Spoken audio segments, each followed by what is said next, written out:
신약 성경 385페이지 베드로후서 2장 9절부터 14절 말씀까지 교독하겠습니다. 9절에 주께서 경건한 자를 시험에서 건지시고 불의한 자는 형벌 아래 두어 심판날까지 지키시며 육체를 따라 더러운 성령과 마음으로 사랑하며 저주하는 일을 멸시하는 자들에게 특별히 경계하실 줄을 아시느니라. 이들은 반대하고 저주하여 멸시하고 영광하는 자를 배반하노라. 더 큰 힘과 능력을 가진 천사들이라도 주 앞에서 저희를 거스려 해방하는 송사를 하지 아니하느니라. 그러나 이 사람들은 원래 잡혀 죽기 위하여 난 말씀 없는 짐승 같아서 그 알지 못한 것을 배반하고 저희들 명망 가운데서 멸망을 당하며 불의의 값으로 불의를 당하며 낮에 일락을 기쁘게 여기며 기쁘게 여기는 자들이니 정과 흠이라. 너희와 함께 연회할 때에 저희 간사한 자 가운데 연락하며 음식이 자기 가문을 가지고 검색을 시키지 아니하고 굳세지 못한 영혼들을 유혹하며 함께 연연된 마음을 가진 자들이니 저주의 자식이다. 아멘. 이 장의 내용을 앞부분과 좀 연결시켜서 생각을 하면 거짓 선지자들이 판을 친다. 그들이 성도들을 괴롭힌다. 이런 이야기를 이제 계속하면서 방금 읽었던 본문들도 그런 기조로 쭉 진행이 됩니다.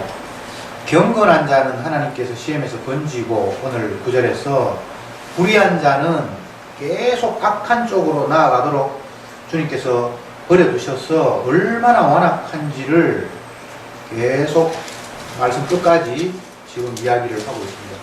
지난주에 제가 드린 말씀은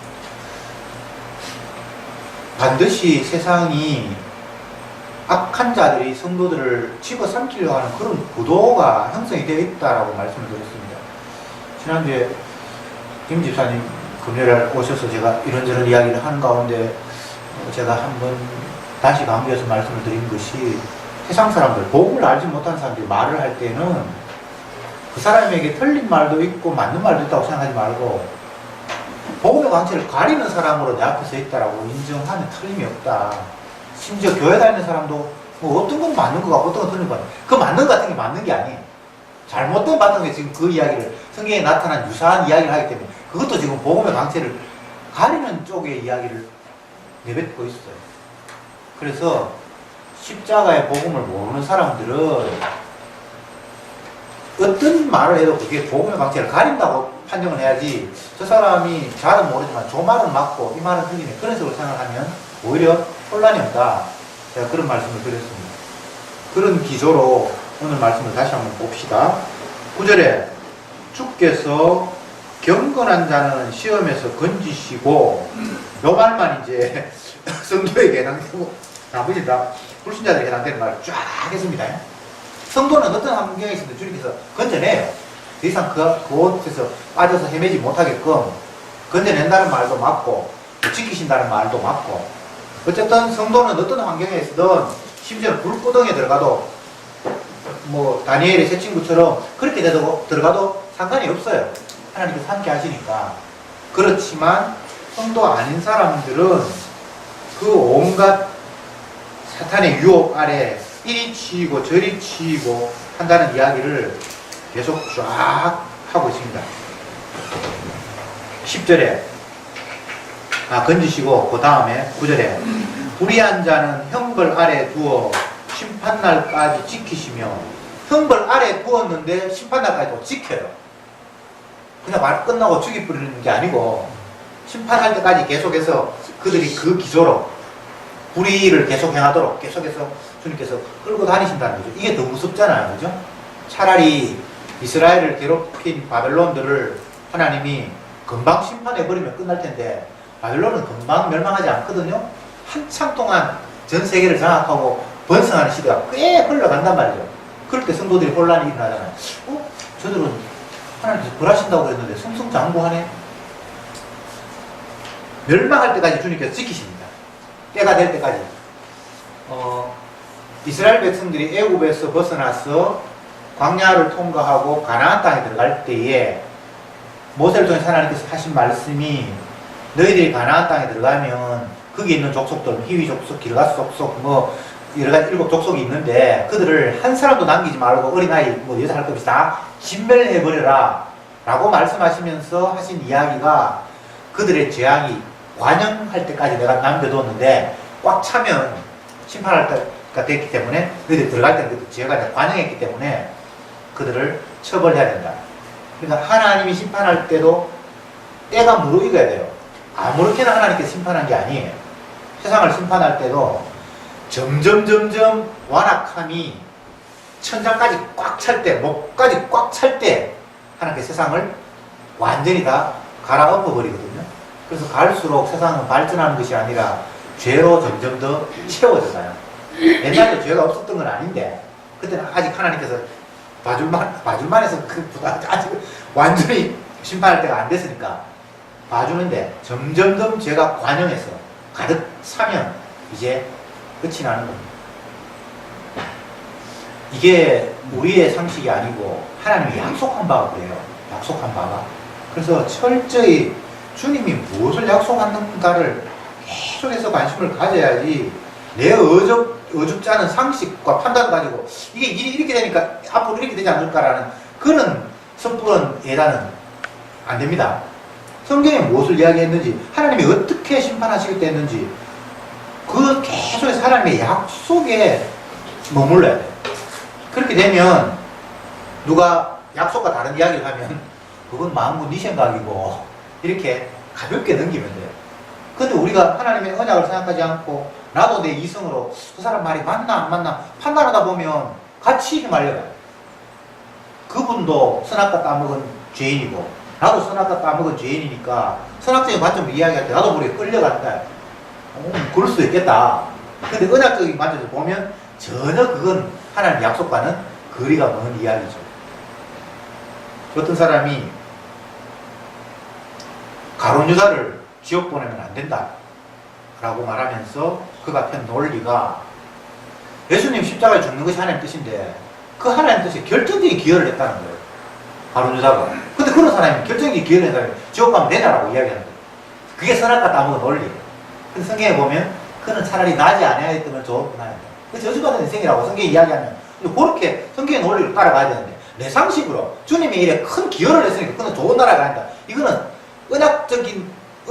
선악과를 따먹은 사고방식이지 언약적인 사고방식이 아닌 거예요. 그죠? 어떤 사람이 이렇게 이야기합니다. 하나님은 결코 자기가 만든 인간을 지옥에 안 보낼 거다. 자기가 정성스럽게 만들어놨는데 자기 작품을 자기가 파괴하겠냐라고 이야기해요. 근데 성경에는 파괴한다고 돼 있어요. 내가 심을 때가 있고 뽑을 때가 있고. 아니 그 성경이 약속된 대로 따라가야지. 내 상식으로 나는 내가 정성스럽게 만들어 안 부술 거야. 그러니까 하나님도 내 마음대로 하고 안 갔겠나? 그건 마음고 지 생각이에요. 언약은 그렇게 돼 있지 않아요. 선악과를 왜 만들었는데요? 생명나무만 만들면 되지 왜 선악과를 만드는데요? 하나님은 반드시 인간들이 죄를 짓고 난 이후에 자기가 그 사람의 죄를 대신해서 십자가에 피 흘릴 때 영광 받도록 하나님이 그런 구도를 만들어 놨기 때문에 선악과가 있는 거예요. 아예 죄 안 짓도록 해버리면 예수님이 대속의 죽음을 죽어야 될 이유가 없죠. 그래서 주님은 자기의 희생이 얼마나 대단한가를 보여주기 위해서 인간을 죄짓게 만들었어요. 그게 성경의 이야기예요. 그래서 자꾸 우리의 상식으로 하나님 왜 이러지 하지 말고 하나님의 마음으로 돌아가 보면 다 이해 안 될 게 없어요. 하나님께서 이렇게 말씀하시니까 이게 지금 이렇게 흘러가는구나. 근데 마귀는 복음의 강체를 가리잖아요. 그러니까 하나님의 언약적인 관점에서 생각하는 것을 막기 위해서 네 잘 생각해봐. 너도 이성이 있잖아. 너도 판단력이 있잖아. 잘 생각해봐. 어떻게 하나님께서 그렇게 하겠어. 이성적인 판단으로 보면 행위를 잘해야 복받아요. 착한 행실을 해야. 그렇잖아요. 이성적으로 판단할 때 남들은 게으름 피우는데 나는 열심히 노력해 하는 칭찬받잖아요. 그렇잖아요. 이성적으로. 근데 주님은 인간의 행동을 가지고 의를 인정할 수 없다라고 이미 못 박아놨고 인간의 행동이 아닌 하나님의 아들의 그 의로운 행동에 내가 찬송을 보내고 그분의 행동이 내 허물을 대신하는 일이었다는 것을 믿을 때만 그게 의가 된다고 하나님은 전혀 다른 의를 근거로 제시했잖아요. 오전에 제가 몇 번 언급했죠. 로마서 3장 10절 봅시다.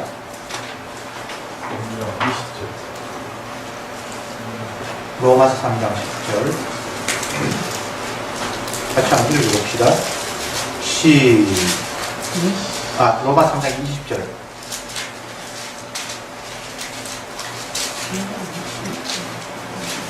시작. 그러므로 율법의 행위로 너희 앞에 의롭다 하심을 주장하오나니 율법으로는 죄를 깨달으니라. 율법의 행위로 그의 앞에 의롭다 함을 얻을 육체가 없다.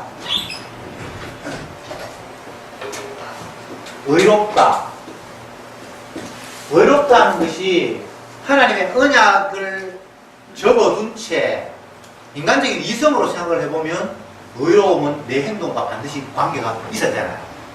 그렇잖아요. 의롭다면 반드시 여기 인간의 행동은 어떤 행동, 괜찮은 액션이 있어야 의롭다는 말이 성립이 되죠. 이게 이성적인 인간, 선악과를 따먹은 인간의 의 개념이에요. 근데 하나님의 약속, 언약의 관점에서는 의롭다는 인간의 행동으로 의롭다는 일은 아예 없다라고 이야기를 해버렸어요. 그러면서 예수님의 행동, 예수님의 자기 백성의 대를 대신하는 그 행동으로만 의가 나오니까 성도는 그거 믿어서 의된다는 거예요. 요게 복음이고, 요게 십자가 복음의 광채고, 요걸 방해하는 게 다 하나님 하는 일이에요. 십자가가 그러면 안 돼. 네 예수 믿는 사람 네 행동 그렇게 되나? 그게 바로 복음의 광채를 가리는 거예요. 이렇게 무서워요. 우리가 잘 이성적으로 생각해보면, 나도 선악과를 따먹기 때문에 그 말이 다 맞는 것 같아. 그렇지, 내가 예수 믿는 그건 당연하지만 그래도 믿는 사람으로서 뭔가 제대로 된 행동이 나타나야 그게 의가 될 것 같은 그런 생각이 자꾸 들잖아요. 근데 성경은 그렇게 얘기하잖아. 인간의 행동으로 율법을 지켜 사는 앞에 의롭다 할 육체가 아예 없는 거예요. 행동 자체와 의는 아예 무관한 거예요. 내 행동과 의는 관계에 없다는 게 하나님의 약속이에요. 그러면 의와 관계 있는 건 뭔가? 예수님의 행동과 의와 관계 있어요. 의는 요거는 요 행동은 나. 근데 요거는 이거 틀렸고 주님께서 말씀하시는 의롭다는 요 행동이 들어가는데 요거는 예수의 행동이에요. 성경이 이렇게 이야기하고 예수님이 어떤 행동을 했죠? 아버지 앞에 아버지의 약속을 믿고 자기 백성의 죄를 위해서 죽었잖아요. 그게 예수님의 행동. 거기에만 하나님이 인정하시는 의가 나오는 거예요. 이게 언약적인 약속, 주님의 약속이에요. 어떻게 의롭다고요? 내 행동 가지고는 안 되고 주님의 행동으로만 의가 되는 거예요. 그러니까 엄밀히 따지면 예수님만 의로운 분이에요. 그럼 성도는 예수님한테 포함될 때, 그 예수님의 의를 인정할 때, 그 예수님의 십자가의 피를 찬양할 때 같이 주님 앞에 하나가 되었다는 차원에서 같이 의라고 하나님께서 인정해 주시는 거예요. 인 그리스도, 예수 안. 의롭다 하시는 분은 하나님께서 이제 평가할 때, 의롭다 했을 때 인간의 행동으로는 안 되고 예수님의 십자가 주시면 이게 의롭다는 거예요. 그래서 의는 십자가하고만 연관이 있지 다른 거하고는 관련이 없습니다. 의는 예수님의 십자가 피 흘리심하고만 관련이 있지 다른 데는 관련이 없어요. 그럼 죄도 예수님의 십자가하고만 관련이 있어요. 십자가를 인정하지 않을 때 그게 죄가 되는 거예요. 다른 게 죄가 되는 게 아니고 너희가 죄에 대하여 하면 너희가 나를 믿지 아니하며 예수 안 믿는 거 십자가 부인하는 게 죄예요. 그 예수의 십자가를 부인하기 때문에 도둑질도 하고 살인도 하고 모든 계명이 주님을 믿지 않았기 때문에 나오는 파생적인 거예요. 무슨 말인지 아시겠습니까? 모든 인간의 행동으로 나오는 죄라는 개념들은 십자가를 믿지 않기 때문에 줄줄이 나오는 행동이라고. 그래서 그 가지를 이야기하면 안 되고 예수 안 믿는 게 죄라고 이야기하면 이게 모두 다 포함이 되어버린다고. 이게 성경에 보는 규정이에요. 자, 죄와 의를 다시 한번 생각해 봅시다. 왜 지금 같은 이야기를 반복하는가 하면 사단은 복음의 광채를 가리잖아요. 그러니까 그럼 무엇이 복음이고 무엇이 복음이 아닌지를 우리가 나눠야 되잖아요.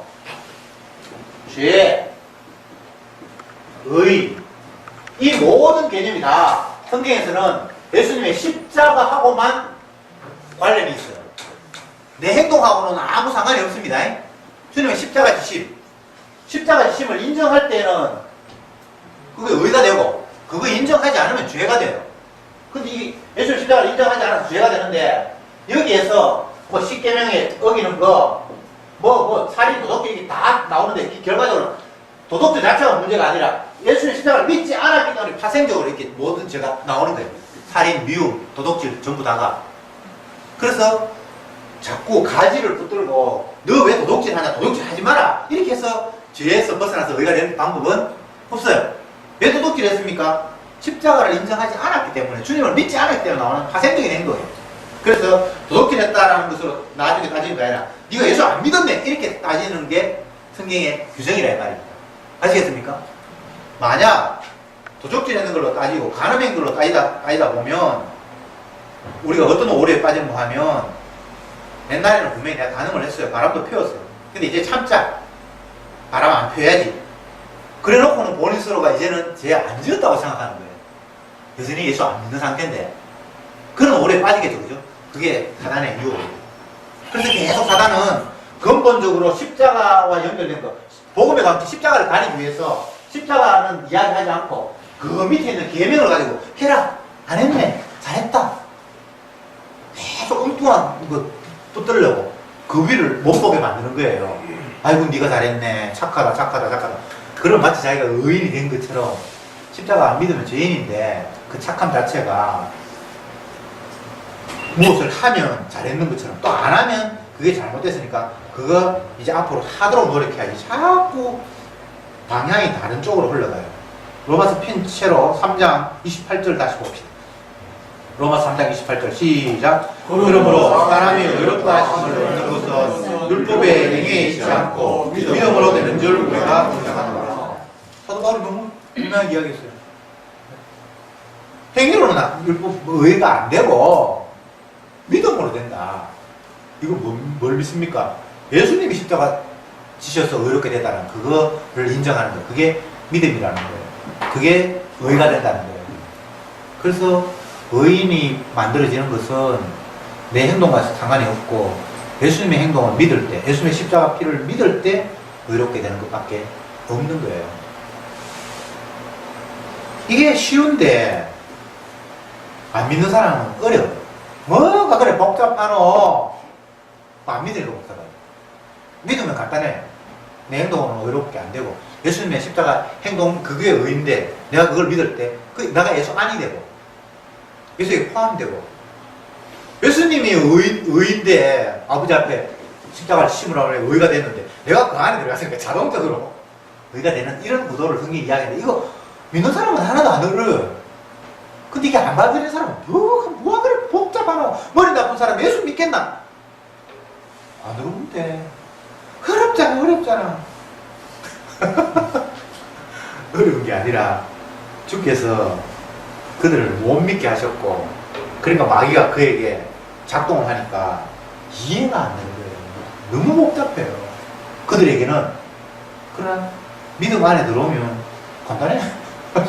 내 행동 말고 예수님의 행동, 내 의가 아닌 예수님의 의. 그럼 니는 뭔데? 나는 죄인이지 뭐. 그럼 니는 어떻게 한대? 예수 안에 들어갔을 때, 내가 그분에게 하나 되었을 때 예수님이 아들로 인정받고 그 안에서 나도 아들로 인정받는 이런 구도가 주님이 약속하신 구도라네. 그래서 나는 내 잘난 척 할 이유가 없어. 잘난 것도 없고. 율법을 왜 주셨는데 우리 보고 지키라 그랬잖아. 그게 네 생각이지. 성경에는 지키라고 주신 것이 아니라 우리가 죄인이라는 사실을 고발하기 위해서 주신 거야. 뭘 지켜? 율법 앞에 따져보니까 내가 죄인이라는 사실을 그냥 날마다 확인하는 것 뿐이지. 우상 섬기지 말라. 자기를 위하여 무엇을 만드는 거다 우상이다. 아, 그럼 나는 우상 숭배자밖에 안 되는구나 라는 걸 말했는데, 이제 나를 위해서 안 만들어야지 그러면서 뭐 만들다가 그만 놓아버리고 나중에 또 뭘 만들고 있네. 이거는 나를 위해서 안 만들었는데 주님. 그 거짓말이에요. 자기를 위해서 안 할 수가 없어요. 여러분 한번 자기를 위해서 안 하는 게 뭐가 있는지 한번 저한테 얘기를 좀 해주세요. 그런 거 없어요. 무엇을 해도. 자다가 일어나서 물 마시는 거.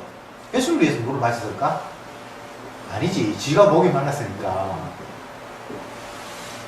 이거는 하지 말라 하라는 그런 말이 아니라 우리의 죄악된 본질을 일러주는 거예요. 아시겠습니까? 네가 이런 존재야 라는 이야기가 율법이 주신 목적이라고요. 죄를 깨닫게 하려 함이라.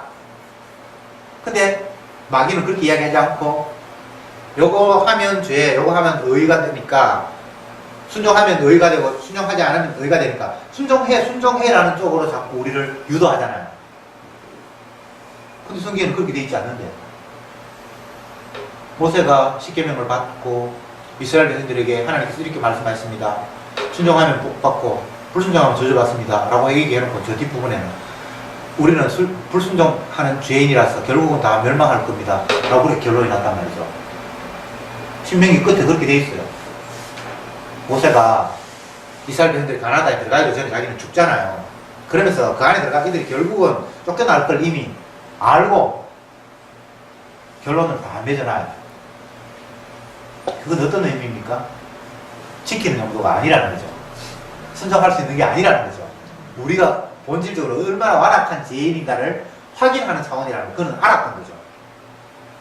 그 사람은 가나안 땅 들어가기 전에도 지가 가나안 땅에 못 들어갈 죄인이라는 사실을 광야 40일 동안 본전을 다 보여줬었어. 본인 스스로가 얼마나 완악한지. 애굽의 바로가 완악한 게 아니라 내가 바로 완악한 죄인이구나 하는 사실을 본인이 깨달아버렸어요. 그래서 가나안 안에 못 들어가는 게 합당합니다. 이스라엘 백성들 가나안 들어갔다 쫓겨나오는 거 합당합니다라고 본인은 알고 있어요. 내가 행동 잘해서는 못 가고. 근데 이런 완악한 우리를 위해서 하나님의 아들이 이 땅에 오셔서 대신 저주받음으로 하면 그것 때문에 내가 구원을 얻습니다라는 사실을 그들은 알아요. 모세가 죽고 수많은 세월이 흘러서 예수님이 유대 땅에 태어나고 죽은 모세가 어떻게 살아났는지 변화사에서 예수님하고 미팅을 해요. 성경에 나오는 이야기 제가 지금 지는 이야기가 아니고 모세가 무슨 이야기 합니까? 주님 언제 죽습니까? 그걸 물어요. 언제 멸세합니까? 왜냐하면 당신이 죽어야 내가 죄사함 받고 주님과 더불어 영생합니다. 이런 구도를 이야기하고 있잖아요. 그래서 모세는 이미 출애굽 그 시대에 민수기 신명기 그 시대에 백성들에게 복음을 전하고 율법을 이야기하고 이걸 지키면 지키면 복받고 못 지키면 저주받는다고 하나님 말씀 그대로 전하면서 너희들은 못 지켜서 저주받을 수밖에 없으라는 것을 전제하고 이야기하는 거예요. 근데 오늘날 이거 말씀 지켜요? 어떻게 그게 마귀 새끼라니까. 그게 복음의 강체를 가리는 거라니까. 오늘날 수많은 사람들이 말씀 지킨다고 안간힘을 써요. 어떻게 말씀을 지킵니까? 애초에 자체가 이거는 죄인이라는 사실을 고발하기 위한 말씀이지 이걸 어떻게 지켜요? 제가 늘 반복해서 드는 예가 학생들에게 선생님이 시험 문제를 출제를 하는 이유가 율법적인 근거에서 이야기하는 겁니다. 내가 어느 정도 아는지 테스트 하려고 니는 50점, 니는 8점, 니는 0점, 니는 100점 이렇게 차등을 두기 위해서 실력을 평가하기 위해서 주는 것이 아니라 나는 아무것도 모르는 0점짜리구나 라는 것을 확인시키기 위해서 선생님이 학생들에게 문제를 준 거예요. 율법은 그런 거예요. 율법 앞에 단 1점도 맞을 수 있는 사람이 없어요. 몽땅 다 0점이에요. 그 말은 다 지옥 가야 된다는 이야기예요. 그 말 하려고 율법을 주셨어요. 근데 어떤 사람은 자기는 율법을 지켜서 얼추 하나님 앞에 천당 갈 정도의 그 선을 넘었다고 자기 생각하는 거예요. 혹시 죄를 많이 지어서 그 선을 마이너스로 되면 위험하지만 마일리지가 어느 정도 있으니까 조금 죄 짓는 것 가지고는 자기가 지옥으로 안 떨어진다는 식으로 자기 행동과 천국, 의를 연결시키고 있어요. 많은 사람들이 내가 일요일에 예배 참석했고 일주일 내내 성경 읽었고 또 전도도 오늘 지난번에 어떤 사람 만나서 했고 그래서 자기는 당연히 자기의 삶이 천국에 합당한 어느 정도 선 완벽하지는 않지만 지옥 갈 정도는 나는 삶을 안 살았다고 자기 스스로를 자부하고 있는 거예요. 이게 마귀의 사고방식이에요. 지옥 안 갈 사람이 있습니까? 율법 앞에. 율법 앞에 어렵다 할 육체가 없다고 했는데요. 아, 예수님이 그렇게 말씀하시는데 나는 그러면 그건, 아니, 어렵다 할 육체가 없어? 아, 내가 거의 있는 것 같은데. 그럼 성경을 버리든지, 안 믿든지 하세요. 아, 성경에 율법 앞에 어렵다 하는 걸 얻을 육체가 없다고 그랬으면, 성경을 내가 하나님 말씀을 믿는다면, 그 인정을 해야죠. 아이고, 그 사람은 아니다, 그 사람은. 그러면 하나님이 거짓말하는 거잖아요. 최소한 성경을 펼쳐서 내가 하나님의 계시를 믿는다고 하면 그걸 받아줘야 되잖아요. 그래서 율법으로 의롭다 하는 걸 얻는 것이 아니라 믿음으로 의롭다고 하나님께서 인정하신다. 그래도 뭐 율법 나 지키라. 그런 사람도 지키라고 놔두세요. 네. 그거는 방법이 없어요. 주님께서 어둡게 하셨기 때문에. 복음 전하는데 계속 자기는 율법 지킨다 하는 사람도 있잖아요. 부지런히 지키세요. 그렇게 얘기하세요. 그거는 어두운 가운데 가두어 있기 때문에 우리가 어떻게 할 수가 없습니다. 복음을 전한다는 것은 우리가 구원을 제시하는 게 아닙니다. 그냥 하나님의 기준을, 이게 기준입니다라고 그냥 그걸 이야기하는 거지, 그걸 내가 건지거나 어떻게 바꾸거나 할 그런 권한을 우리에게 주신 적이 없습니다. 에레미야, 바룩에게 복음을 전하라 그러고 이스라엘 백성들에게 하나님의 뜻을 기록해서 외치라고 했는데 그들을 구원하기 위한 목적으로 하라고 그런 게 아니에요. 이게 하나님의 기준입니다라고 그냥 기준을 그냥 제시할 뿐이에요. 여러분들 안타까워하지 마세요. 나는 아무리 전도해도 교회 한 사람도 안 오더라. 그건 뭔가 지금 성경적인 생각과 잘못된 생각을 내가 하고 있는 거예요. 전도하는 목적은 교회 사람 데리고 나오는 게 아니에요. 그냥 이 세상의 기준은 예수님의 십자가밖에 없습니다라는 그냥 이야기할 뿐이에요. 근데 대관 백성이 오고 아니면 그게 싫어서 십자가를 발로 차고 그런 결과가 나타날 뿐, 내가 어떻게 해서 누구를 전도하고 구원하고 그건 애초에 우리의 영역이 아니에요. 주님이 멸망시키려고 작정한 사람을 여러분이 능력 많아서 구원해버릴까? 그럼 하나님을 바보로 만들게요. 그렇잖아요. 제발 전도해서 사람을 몇 명 모으겠다는 그런 생각, 그거 정말 하나님 앞에 교만한 생각입니다. 있을 수 없는 거예요. 나는 전도할 수 없어요. 주가 나를 바보로 사용하실 때에 그 바보스러운 내 모습을 통해서 지가 죄인인 줄 깨닫는 사람이 있을 거고, 아니면 끝까지 복음에 가려져서 비웃고 떠날 사람이 있을 거고, 그거는 여러분들의 능력과 상관이 없습니다. 하나님이 애초에 정해놓은 바입니다. 10절에 육체를 따라 더러운 정욕 가운데서 행하며 주관하는 일을 멸시하는 자들에게 특별히 형벌하실 줄을 아느니라. 이들은 담대하고 고집하여 떨지 않고 영광 있는 자를 해방하거니와 더 큰 힘과 능력을 가진 천사들이라도 주 앞에서 저희를 거스려 해방하는 송사를 하지 아니하느니라. 굉장히 길게 많이 읽었는데 쉽게 이야기하면 이런 이야기입니다. 악한 사람들, 멸망할 자식들은 누구도 못 막는다는 거예요. 그쪽으로 가야 돼요. 아무리 내가 그에게 안타까운 마음으로 바른 길을 이야기하고 진리를 이야기하고 해도 멸망으로 가는 사람을 우리가 막아설 수가 없어요. 그냥 가도록 길을 비켜줄 밖에 없어요. 물론 뭐 내가 길을 비킨다는 또 어폐가 있지만, 그러니까 우리의 영역을 벗어난 이야기다 이 말입니다. 누가 구원 얻고 누가 멸망을 하고 그건 피조물인 인간에게 의해서 바뀌거나 결정될 그런 문제가 아니라는 거예요. 그래서 전도하는 사람들의 태도는 기준만 제시하는 거지, 내가 이걸 통해서 뭔가 결실하리라는 그런 아이디어는 마귀 생각입니다. 내가 10년을 복음 전했는데 한 명도 안 모이더라. 그건 복음적인 표현이 아니에요. 그냥 주님께서 하시는 일이에요. 내가 한 명도 전도 안 해도 천국이 자리 비는 경우가 없어요. 나의 문제가 아닙니다.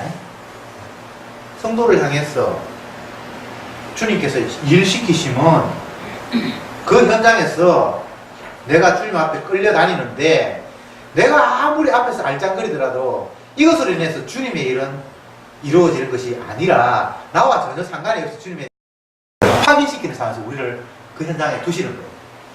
그게 증인이에요. 나로 말만 된 게 아니구나라는 증인. 내가 열심히 가르쳤는데 아무리 가르쳐도 이 내 노력으로 그에게 지식이 쌓이는 건 아니었구나라는 걸 보여주는 것이 정인의 역할이에요.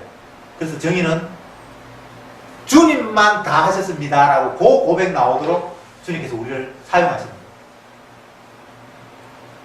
사도 바울을 이끌어서 이방인 전도자로 삼았는데 바울은 정인으로서 이방인에게 복음을 전파하면서 깨닫는 바가 뭔가 하면 내가 백날 설쳐도 내 때문에 구원 얻는 사람은 없구나. 주님이 자기 택한 백성 건진에 그 사실을 고백하라고 그 현장에 보낸 거예요. 그래서 전도자는 능력이 있을 필요가 없어요. 내가 약한 가운데 주님의 능력이 더욱더 돋보인다라고 말했어요. 그래서 전도자들을 초라한 모습으로 만물에 찍기만도 못하는 모습으로 사람들이 볼 때 저게 뭐야? 모양도 없고 풍채도 없고 흠모할 만한 뭐가 아무것도 없는 상태로 그 성도를 세우는 거예요. 여러분들은 다 이 세상에서 무능한 자고 별 볼 일 없는 자고 그들 볼 때 지금 바보고 저거 지금 뭐 믿을 만한 걸 믿어야지. 예수님의 피가 뭐 지혜를 구원하고 아이고 이놈아 똑바로 살아라. 니는 뭐 교회 다니는 사람이 내보다 더 하나님 실이 형편없네. 뭐 자기들 볼 때 별 볼 일 없는 거예요. 지 혼자 자기 착각에 빠져가 즐겁다고 깨춤추고 있는 것 같아요. 일부러 주님께서 그렇게 하셨어요. 예수님 자체가 고운 모양도 없고 풍채도 없으니까 예수 믿는 사람이 풍채 있고 모양이 있으면 그건 뭐가 내가 잘못해서 잘못된 거예요. 여러분 풍채 너무 생각하지 마세요. 네. 폼 날라고 자꾸 생각하지 마세요. 폼 나가 어떨 건데? 그래서 복음 전파될 것 같아요? 그러면 내 폼이 복음을 전하는 겁니까? 아니에요. 모세는 알죠. 자기가 무능자라는 것을. 무능자인데 하나님이 그를 불러서 네가 내 백성들을 애굽에서 끄집어내라. 무슨 방법으로 모세가 그 사람을 끄집어냅니까? 백성들이 지지해서 당신이 우리 지도자가 되십시오라고 박수를 쳐가지고 대통령 뽑아놔도 엉망진창인데 모세는 백성들이 뽑은 사람이 아니에요. 백성들로부터도 본방 들었던 사람이에요.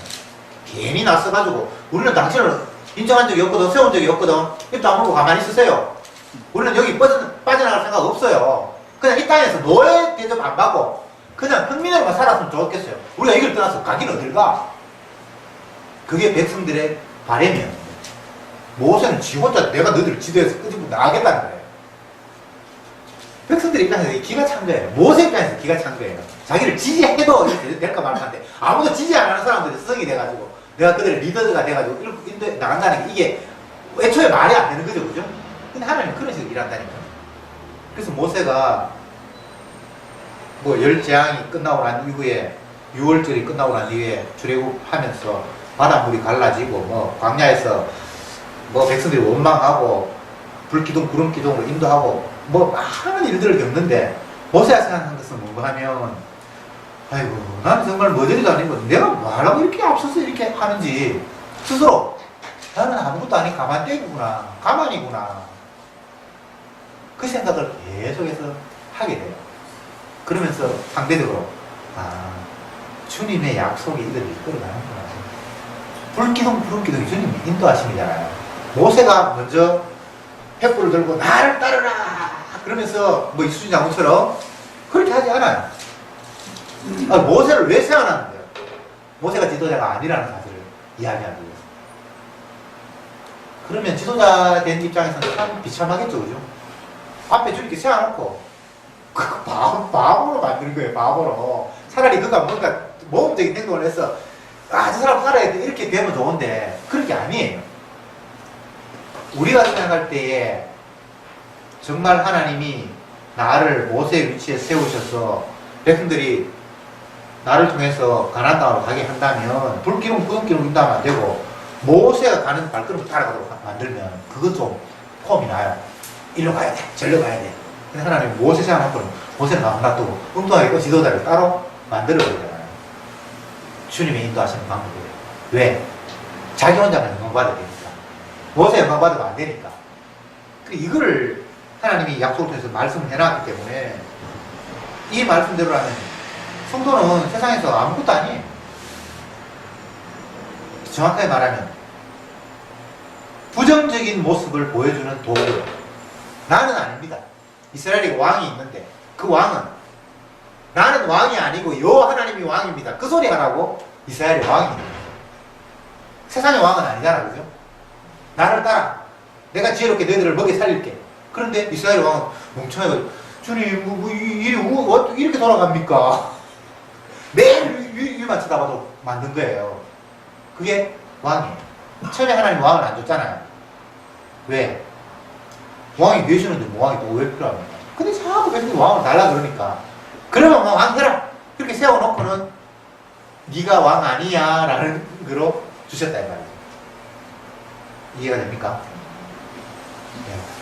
그래서 성도는 증인인데 구원에 있어서 나는 무능한 자입니다를 보여주는 증인이에요. 다 요나 같은 사람, 요나 같은 사람. 나는 뭐 별로 누구 구원할 마음도 없고 나를 미워한 그들을 천국 보낸다고 복을 준다는 건 더더욱 싫은 거예요. 복을 전할 마음이 없는 게 선지자의 모습이고 우리의 모습이에요. 그렇게 해서 네 뜻대로 복음이 전파되는 것이 아니라 네는 싫지만 내가 원하는 것 때문에 복음이 전파되는 거 맞지? 맞지? 맞지? 맞지? 예, 맞습니다. 그 고백할 수밖에 없도록 만드는 작업. 그래서 내가 뭐를 전도했습니다. 내가 어느 나라를 회개시켰습니다. 감히 그 이야기가 입에 나오지 못하더라고요. 주님, 나는 그들 구원하는 거 진짜 원치 않았어요. 그런데 주님이 당신의 능력으로 구원했으니까 나는 할 말이 없습니다. 라는 식으로 전도의 도구로 사용하는 하나님의 전략. 놀랍지 않습니까? 너무나 우리의 선악적인 사고방식과는 판이하지 않습니까? 제가 방금 이런 이야기를 한 것이 제게에서 나오는 아이디어가 아니라 하나님이 성경에서 약속한 방법을 지금 이야기하고 있잖아요. 소개하고 있잖아요. 제가 지금 지어낸 이야기 아니죠, 그죠? 하박국 이야기도 지어낸 이야기가 아니고 또 갑자기 또 생각이 안 나요. 예?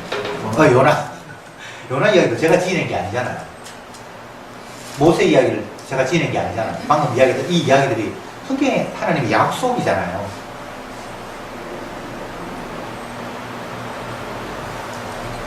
12절을 보겠습니다.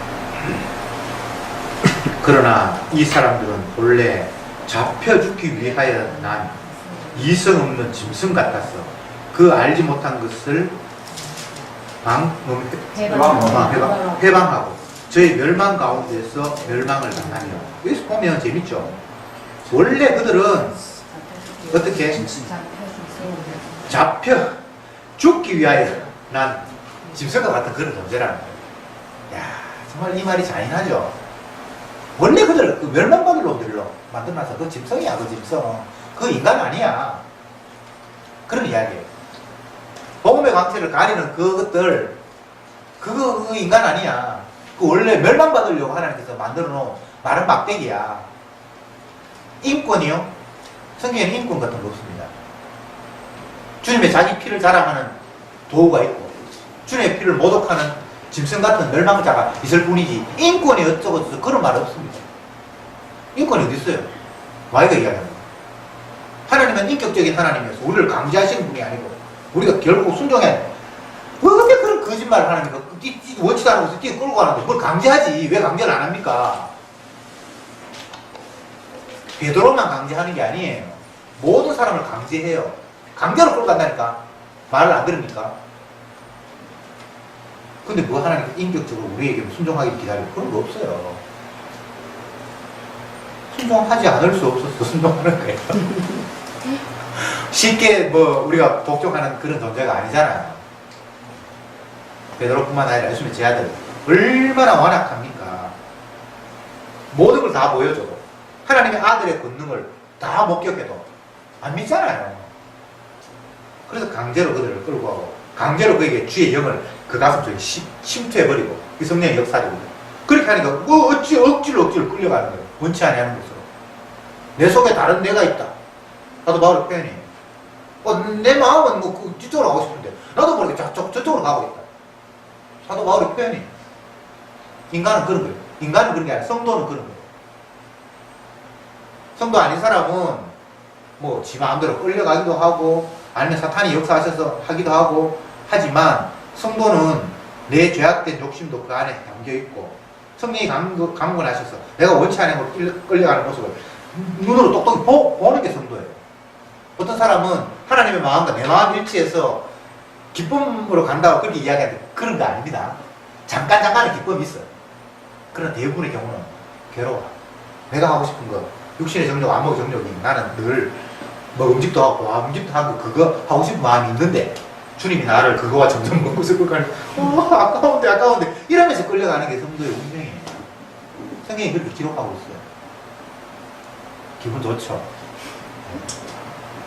여러분, 기분 좋으라고 성경이 기록하면 아닌데, 사실이 그런 거잖아요. 성도는 이 암에 인정이 돼요. 인정이 돼요. 거짓복음 뭐라고 이야기합니까? 우리가 주님의 은혜로 충만해졌어. 주님 마음이 내 마음이고 내 마음이 주님 마음이라서 기쁨으로 삶을 산다. 빨간 거짓말인가요? 성경에 그런 이야기 없어요. 그런 이야기 없어요. 계속 내 안에는 죄악된 게 계속 쏟아 나와요. 그럼에도 불구하고 주님이 강권하시고 있어요. 그래서 날마다 나에게는 전쟁이 일어나는 거예요. 그게 성도예요. 바울은 이런 표현을 썼죠. 나는 날마다 죽노라. 주님이 만져지는 거예요. 이거 보통 일이 아니에요. 날마다 죽는데. 죽는 걸 즐기는 사람 없습니다. 살고 싶은데 주님이 또 머리를 팍 치고 또 다리를 태클을 다 걸고 그런 표현을 나는 날마다 죽는다고 했어요. 그러니까 내 의지와 다르다. 나는 계속해서 욕망이 나오고 주님은 자기 것들이 끌어간다는 그 표현을 그렇게 스스로 해놨어요. 스스로 나를 쳐서 복종하게 되는 게 아니에요. 내가 죽어야지 참아야지 그래야 되는 게 없습니다.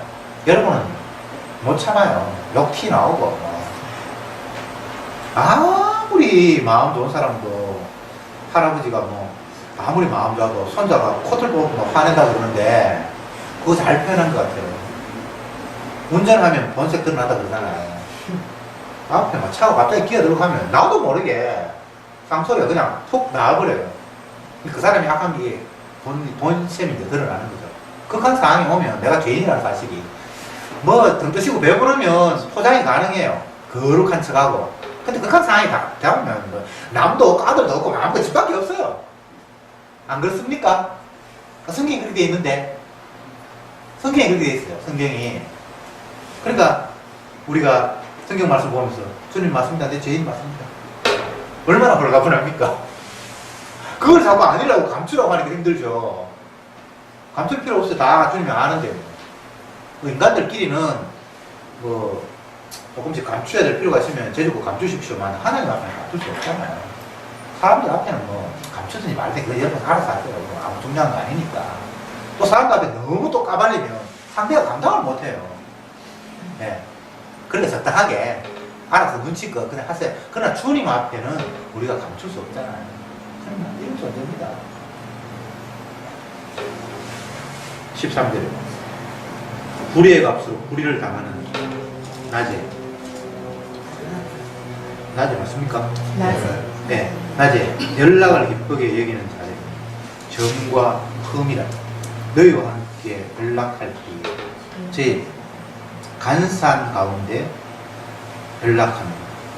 음행이 가득한 눈을 가지고 범죄하기를 쉬지 아니하고 굳세지 못하고 영혼들을 유혹하며 탐욕에 단련된 마음을 가진 자들이니 저주의 자식이라. 야, 진짜 이 저주를 쏟아부어도 이렇게 막 멋지게 이야기하기는 참 힘들 것 같아요. 나쁜 거면 다 적어놨어요. 네. 그거 지옥 갈놈들이야 그거는 완전히 악으로 똘똘 뭉쳐서 그것밖에 안 튀어나오는 인간들이야. 그런 이야기를 지금 하고 있잖아요. 불의의 값으로 불의를 당하며 행한 대로 갚는다라는 이야기가 성도에게는 해당사항이 없고 비성도에게 해당되는 거예요. 비성도에게. 성도 아닌 사람은 행한 대로 주는 갚아요. 성도 아닌 사람에게는, 그러나 성도에게는 예수님의 행함을 생각해서 우리를 대우해요. 이게 성경의 이야기입니다. 부모가 자식을 대할 때에 다른 아이들과 똑같이 대할 수가 없어요. 형평성이 그게 바뀌어야 되잖아요. 내 새끼는 또 다른 관점에서 대해요. 똑같이 나쁜 짓을 해도 다른 아이가 나쁜 짓을 하면 저거 싸가지 없고 교양 없고 버릇없는이라고 그러고 자기 아들한테는 그런 식으로 표현하지 않아요. 그 왜 그런지 아세요? 주님 마음 이해하라요. 주님이 자기 새끼를 대할 때는 행한 대로 대하는 게 아니에요. 그러나 주님의 새끼들 아닌 거는 행한 대로 갖고 그게 성경의 이야기입니다. 얼마나 여기 보세요. 불의의 값으로 불의를 진짜 이게 13절에 불의의 값으로 불의를 당한 그들은 자기 완악함 때문에 그대로 주님이 갚아주신다는 거예요. 즉 멸망받을 자는. 근데 성도는 행한 대로 안 갚아요. 성도는 어떻게 대한다고요? 예수님의 행함으로 우리를 보는 거예요. 그럼 더 이상 할 말이 없잖아요. 그런데도 우리가 행동 똑바로 해야 된다고 또 생각합니까? 그건 말이 안 되지. 우리는 무슨 행동해도 똑바로 행동이 안 되는데. 먼 게 말고 대개, 개. 그 개는 자기 딴은 똑바로 건다 그런데 주님 보실 때 계속 옆으로 가는 거야. 자기는 아무리 똑바로 간다고 바닥 받아보게도 주님 보실 때 계속 옆으로 가는 거예요. 구조가 그렇게 돼 있어요. 그래서 여러분들은 바르게 행한다라는 말 자체가 옆으로 가는 거예요. 아시겠습니까? 그게 주님의 시각이에요. 우리는 무슨 일을 해도 하나님 보실 때 그게 죄예요. 그래서 죄 안 짓겠다라는 발상 그 자체가 개가 똑바로 가겠다는 이야기하고 똑같은 거예요. 개가 어떻게 똑바로 가요? 개가 똑바로 가면 개가 아니지. 죄인이 죄를 안 지으면 죄인이 아니지. 주님은 우리를 죄인으로 만들었는데 죄를 안 짓겠다. 이게 말이 됩니까? 우리가 죄인이라 해야지 주님이 죄 용서하신다라는 말하고 딱 겹쳐지잖아요. 더 이상 우리는 내 의지와 상관이 없이 나뿐만 아니라 멸망받을 사람도 자기 의지와 상관이 없이 밀려가는 거예요. 그게 피조물의 운명입니다. 주님의 사랑을 입기로 만들어진 야곱은 엉뚱한 짓 하면서 계속 사랑이 퍼부어지고 진노의 그릇으로 만들어지잖아요. 모든 하는 일을 통해서 나는 진노받을 놈이구나라는 것이 펼쳐지는 것 뿐이에요. 근데 내가 어떤 행동을 잘해서 이쁨을 받고 사랑을 받는다라는 것 자체가 마귀가 심어준 거짓 복음이에요. 요것만 말씀드리고 마치겠습니다. 주님의 약속하신 바 나는 의인이 주님과 더불어 영생한다 이렇게 돼 있잖아, 그죠? 근데 의인이라는 것은 이 의라는 것은 우리하고 상관이 없어요. 결국은 이걸 어떻게 표현하는 것 같아요? 우리는 죄인이에요. 이 땅에는 죄인밖에 없어요. 죄인. 죄인이 어떻게 영생을 얻지? 죄인에게서 주님의 용서가 와요. 이렇게 해서 의롭게 되고 영생을 얻는 이런 구도가 주님이 약속하신 구도예요. 주님의 약속. 다른 거 말고 세상에 이런 거 없고 주님은 의로워야 천국 간다, 의인이라야 천국 간다라고 말씀을 해놓고는 그 의인이 어떻게 되는가 하면 죄인이 죄 용서함을 입어서 의가 되는 요 방법 말고는 의롭게 되는 방법이 없어요. 이게 성경의 약속입니다. 그런데 죄인이 나를 용서 기대해야 되고 십자가를 기대 안 하고 내 행동 똑바로 해가지고 바로 의인이 되려고 하는 그런 작당이 마귀의 유혹이에요. 죄인은 용서하시는 주님 바라보는 겁니다. 그것이 의인은 믿음으로 말미암아 살리라는 말입니다. 기도합시다. 주님 감사합니다. 베드로후서 2장의 말씀을 펴면서 다시 한번 주님의 일하심을 확인했습니다. 성도는 죄 가운데서 주가 건지시고 멸망할 자들은 계속 완악의 기계처럼 완악만 행할 수밖에 없다고 주님이 말씀하셨습니다. 이 구도는 우리가 변개할 수 없고 또 이 구도를 통해서 주님이 우리에게 일러주신 말씀은 너도 똑같이 멸망받을 죄인이지만 주님이 너의 허물을 용서하심으로 말미암아 너는 그 멸망에서 건졌다고 약속하셨기에 우리는 내 자랑함이 아니라 죄인인 나를 용서함으로 다가오신 그 주님의 사랑을 날마다 자랑하게 하옵소서. 예수님의 이름으로 기도드리옵나이다. 아멘.